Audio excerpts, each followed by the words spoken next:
Al doctor Ricardo Luque, médico especialista y magíster en bioética de la Pontificia Universidad Javeriana, coordinador del Grupo de Derechos Sexuales y Reproductivos de la Dirección de Promoción y Prevención del Ministerio de Salud y Protección Social, docente de bioética de la Universidad Javeriana y en la maestría de epidemiología de la Universidad del Bosque, y que viene trabajando desde hace muchos años muchos temas relacionados con el derecho a morir dignamente.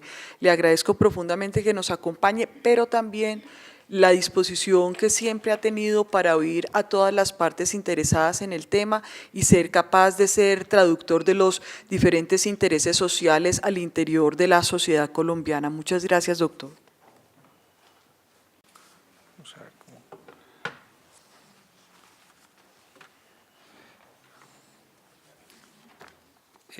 Listo, muy buenas tardes ya. Muchísimas gracias, doctora Aina Isabel, por la cordial invitación, con un saludo muy especial del señor ministro de Salud, el doctor Alejandro Gaviria, quien nos delegó particularmente para atender este importante compromiso, no sin menoscabar o resaltar el nombre del doctor Juan Mendoza Vega, a quien homenajeamos hoy y convocamos su memoria como guía espiritual, literalmente hoy, de estos temas de muerte digna. Yo me voy a permitir hacer una lectura, una, digamos, exposición académica. La bioética está hecha de argumentos y una de las formas de plasmar esos argumentos de forma clara es justamente a través de la escritura, ¿no? Aquí hay un documento, Adolfo Bioy Casares decía que escribir es una forma de pensar con precisión, y entonces en ese sentido esperamos que las ideas sean precisas. No sin antes también decir que al encargo del señor ministro hubo una reunión más o menos de consenso con la doctora Julieta Moreno, quien me acompaña, para definir cuáles iban a ser las ideas a plasmar en este espacio, pero el mérito de la escritura corresponde a ella. Yo hablando ayer con ella, yo le dije, no, pues haz la presentación tú. Me dijo, la haría, pero tengo una gripa que me tiene con edema cerebral y no sé cuántas cosas más. Y entonces me solicitó muy amablemente, digamos, hacer la lectura, digamos, frente a la cual yo simplemente actué como, digamos, un corrector de estilo, casi nada más. Y bueno, y las diapositivas también me atribuyó el mérito, ¿no? Pues y a Google, al doctor Google también. Entonces, vamos a hablar de los retos del derecho a morir dignamente en Colombia. La discusión y debate público sobre el derecho a morir con dignidad en Colombia no es materia reciente. Te voy a alcanzar para que por favor.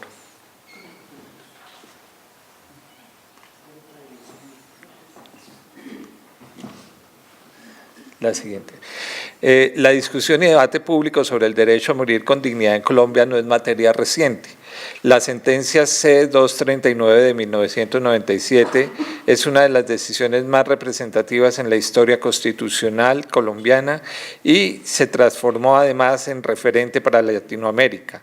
En ella se condicionó la responsabilidad del médico autor de la muerte del paciente a la voluntad libre de la persona que la solicita.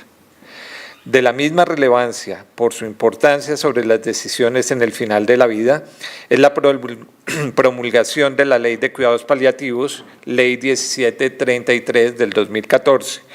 Con estos dos precedentes, los progresos más importantes en la materia se han dado durante los últimos 4 años, tiempo en el cual además se ubicó a Colombia como uno de los países con provisión de cuidados paliativos en la región, lo que permitió avances específicos en el acceso a otras opciones de muerte anticipada bajo una regulación específica.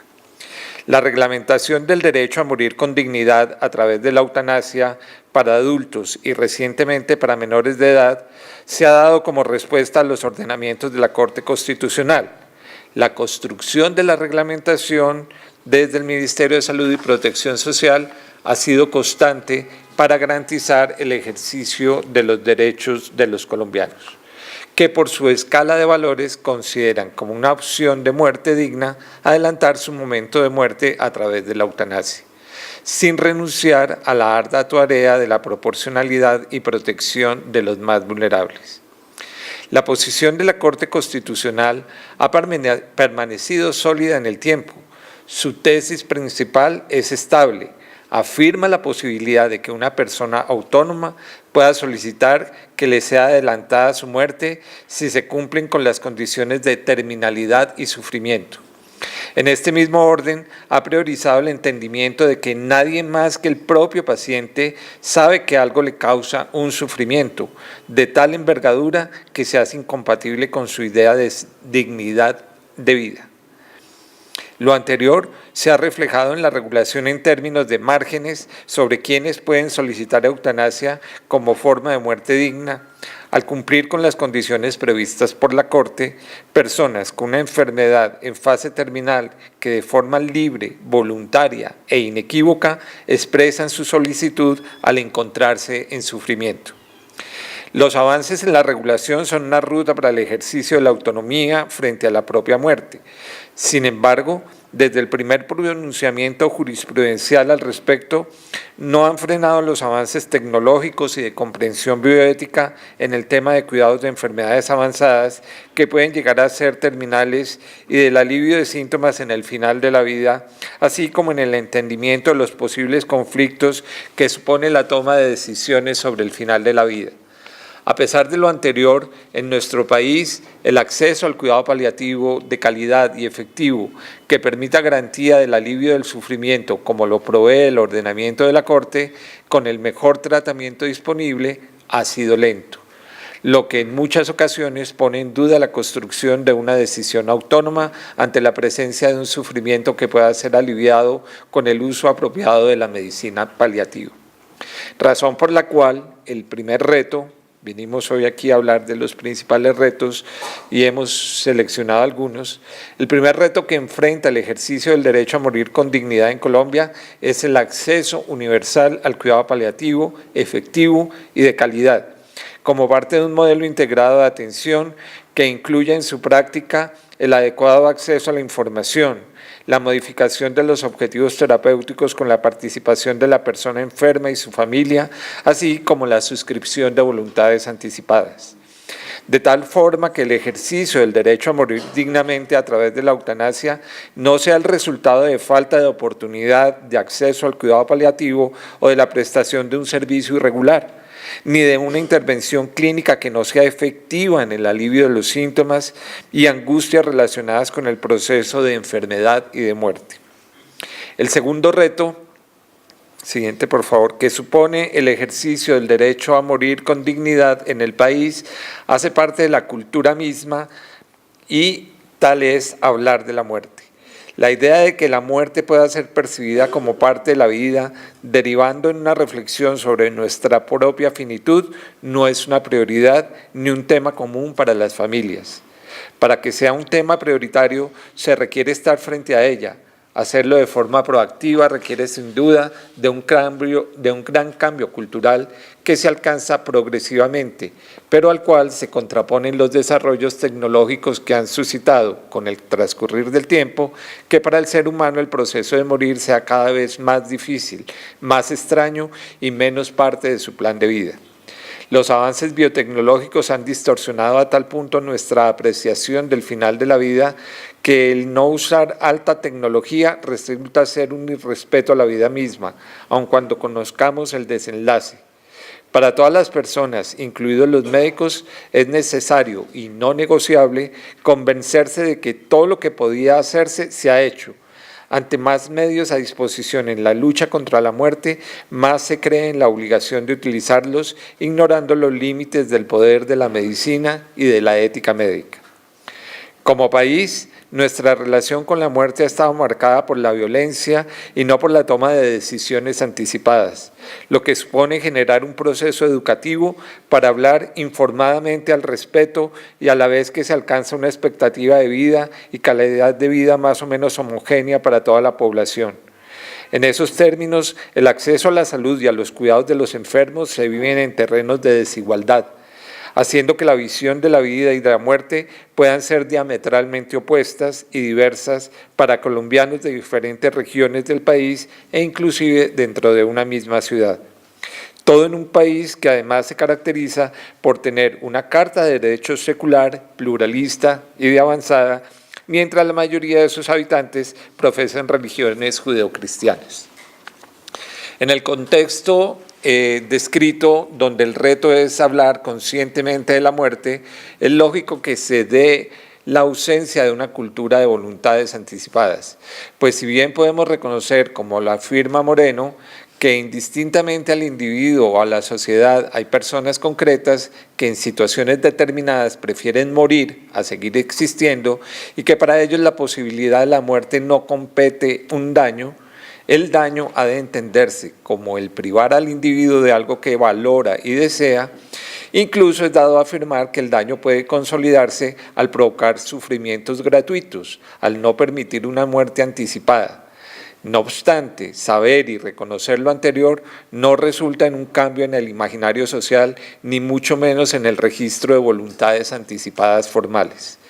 Por otra parte, aun cuando se cuente con el documento de voluntad anticipada, se corre el riesgo de que tal voluntad no sea respetada, en especial porque no hay un acuerdo común de lo que la misma significa y expresa como medida de autogobierno. Esto nos lleva a plantear el siguiente reto. El tercer reto, entonces, que enfrenta el derecho a morir con dignidad en Colombia y en el mundo es el uso correcto de la terminología y de los conceptos que se discuten y debaten alrededor de lo que significa morir con dignidad como ejercicio de elección.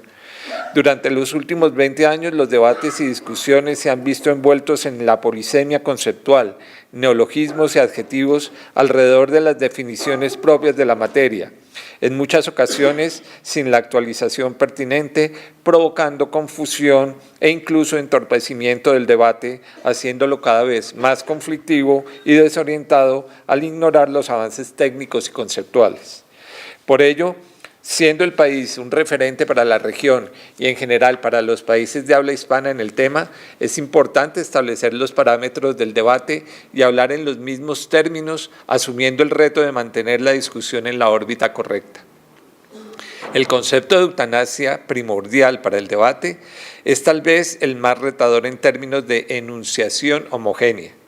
Lo primero que debemos entender y comunicar es que la eutanasia cambió su definición y pasó de ser una buena muerte a la intervención activa para detener la vida del paciente.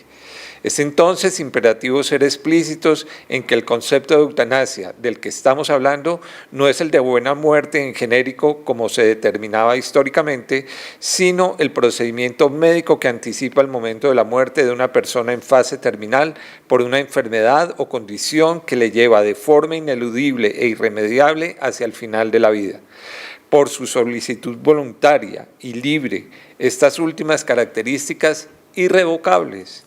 La voluntariedad y libertad de la solicitud son las particularidades que le apartan completamente del otro uso histórico de la palabra propio de la descripción del programa eugenésico nazi, en el cual se usaba la palabra eutanasia como eufemismo para el homicidio selectivo y sistemático de seres humanos con patologías mentales y neurológicas o en condición cualquiera de discapacidad con el argumento del mejoramiento de la especie, matizando en la teoría de cuáles vidas merecían ser vividas dentro de la restauración de la integridad racial alemana.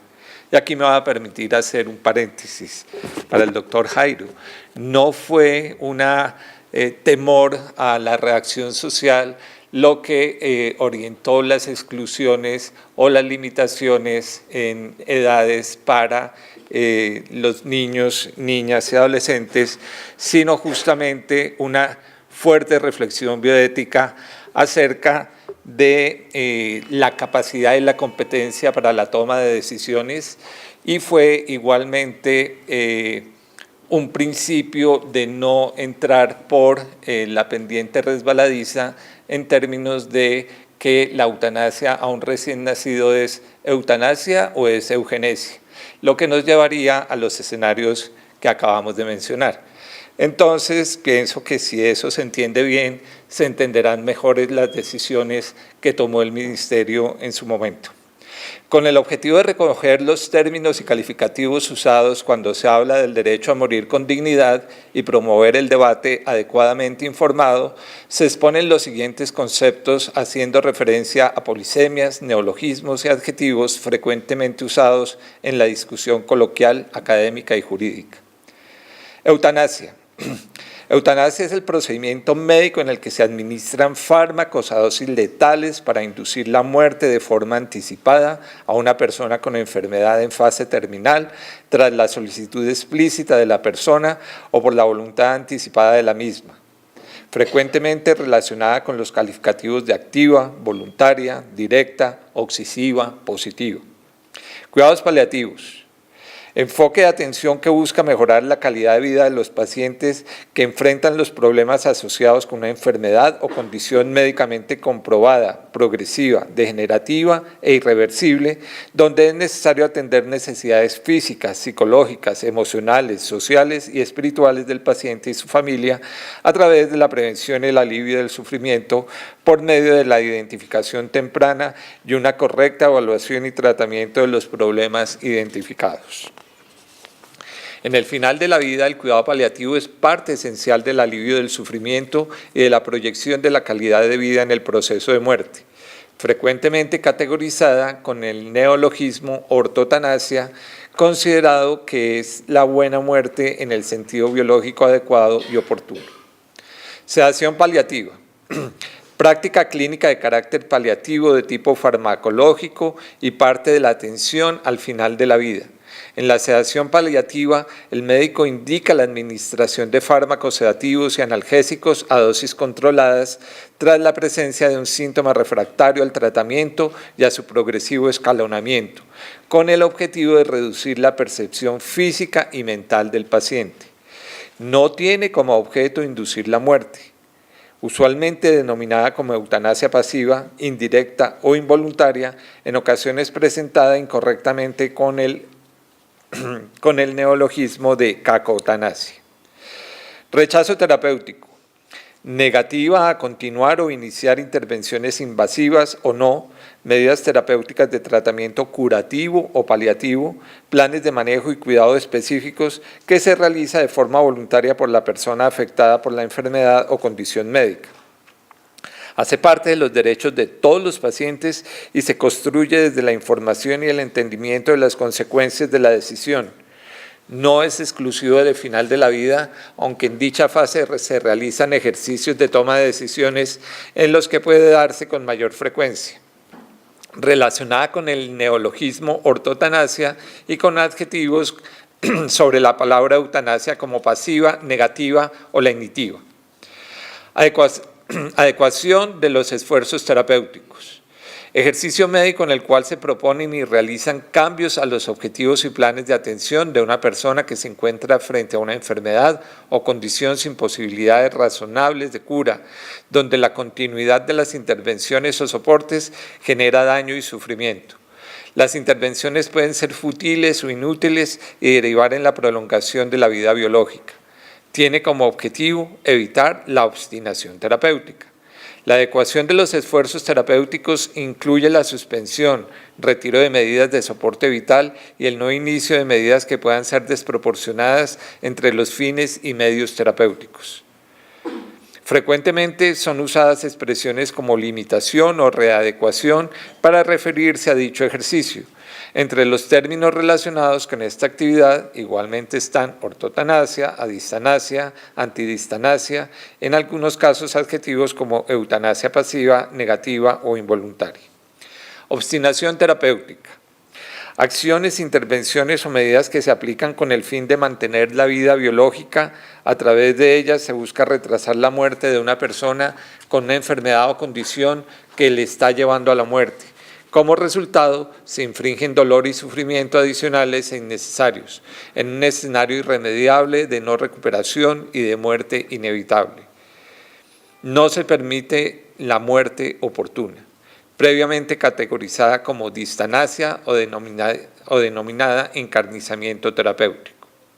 Suicidio asistido, producción voluntaria de la propia muerte a través de la toma de medicamentos en dosis letal. No es necesaria la terminalidad y hay cooperación por parte de un tercero, ya sea para el suministro del medicamento o para ayudar a la ingesta del mismo.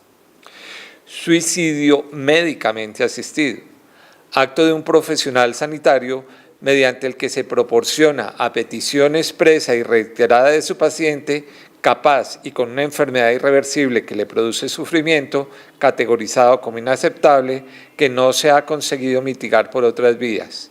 Los medios intelectuales y o materiales imprescindibles para que pueda terminar con su vida suicidándose de forma efectiva cuando el paciente lo desee. Salta a la vista que el hilo conductor de las definiciones antes presentadas transcurre sobre la voluntariedad de las acciones, todas diferentes, pero transversalmente reflejo de la autonomía y la proporcionalidad, dos valores vitales cuando del final de la vida se trata. En el contexto de la muerte medicalizada, entre la autonomía y la proporcionalidad es donde surge el cuarto reto del ejercicio del derecho a morir con dignidad, y es la comprensión de las diferentes éticas y morales que existen para definir, matar y permitir morir en la búsqueda de una muerte oportuna, intervenida o no. La comprensión de las decisiones del paciente como autónomas es el resultado no solo de la muerte medicalizada, sino del despliegue de la ruptura de una relación histórica del modelo paternalista del ejercicio médico. Por ello, la interpretación de la intencionalidad de las acciones en la dicotomía matar o permitir morir es un reto mayor.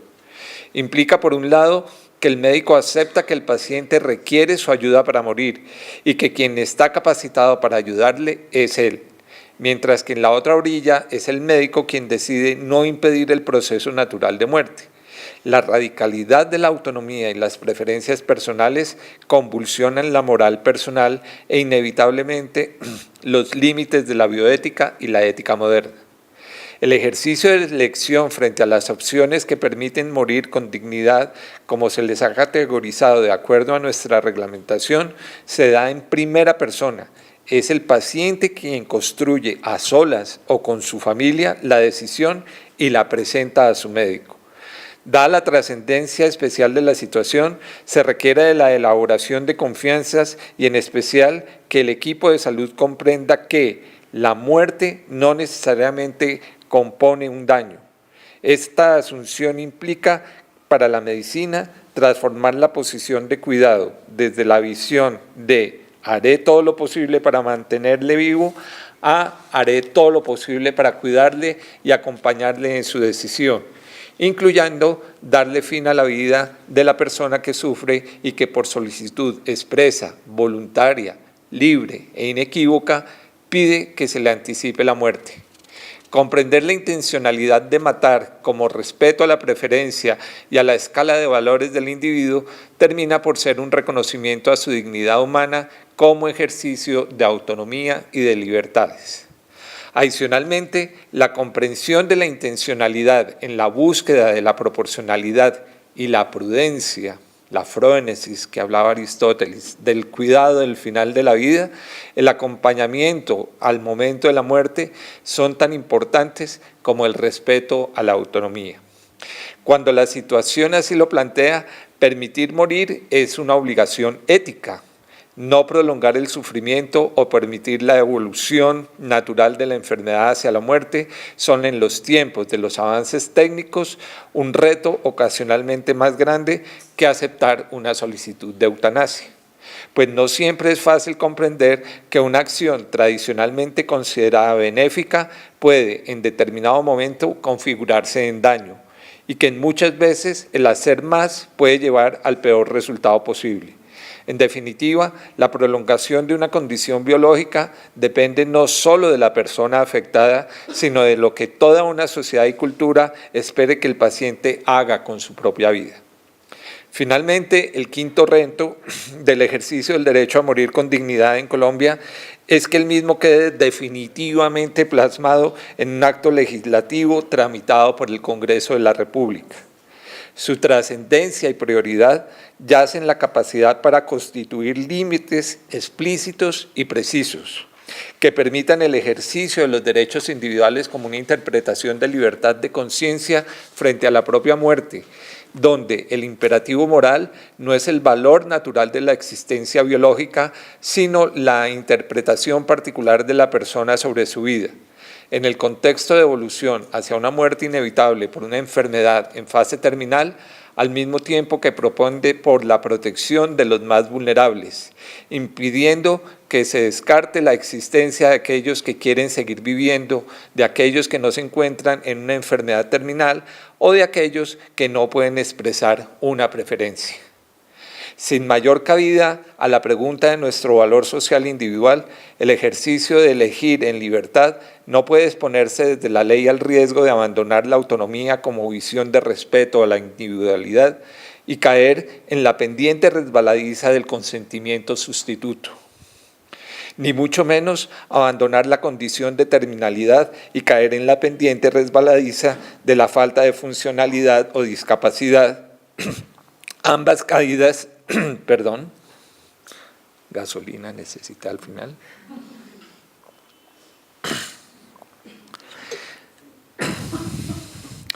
Y caer en la pendiente resbaladiza de la falta de funcionalidad o discapacidad, ambas caídas de alto costo ético y social, dado su contenido eugenésico e interdependiente de la subjetividad del sufrimiento o agendas ocultas de terceros, donde la relativización de lo que significa el sufrir nunca le pertenece de forma exclusiva al individuo pasivo, sino que es cuantificada y valorada por otros, por terceros. En ambas pendientes se verá superado el daño frente a la ganancia que supone la libertad de elección, puesto que a mayor liberalidad habrá menor seguridad y mayor vulnerabilidad para aquellos que no se encuentran en la posibilidad de alcanzar una interpretación particular de la dignidad frente a la propia muerte como resultado de una reflexión a conciencia, consecuencia del libre desarrollo de su personalidad o como reflejo de su autonomía en ponderación con lo que se valora digno o no para sí mismo. Ubicar el debate en esta altura para el Congreso y para la sociedad en general es entonces el reto más grande de todos, legislar un ejercicio de libertades frente a la propia muerte, sin permitir fisuras que supongan caídas en la sustitución de la voluntad o en la definición del sufrimiento como único parámetro en consideración. Muchísimas gracias.